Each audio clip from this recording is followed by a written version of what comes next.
அதே போல ஆம்ஸ்டாங் கொலை வழக்கும் நேரடி தொடர்பாக இருக்கிற செல்வப்பிறந்தை என்ற குற்றச்சாட்டு வைக்கிறார் இல்லையா, நம்ம அதை அட்ரஸ் பண்ணாம கடந்து போக முடியுமா? அது பற்றி நான் என்ன சொல்றேன், ஆம்ஸ்டாங் கொலையாகி எத்தனை மாதங்கள் ஆகுது? ஆம்ஸ்டாங் அவர்களின் கொலை வழக்கில் தமிழ்நாடு காங்கிரஸ் கமிட்டி தலைவர் திரு செல்வப்பிறந்தை அவர்களுக்கு தொடர்பு இருக்கிறது.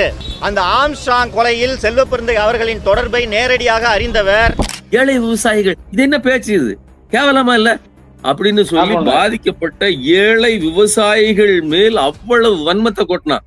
அப்ப இந்த அம்மா ஏடா அந்த வீடியோக்கள் அந்த அம்மா பாத்திருக்காதா?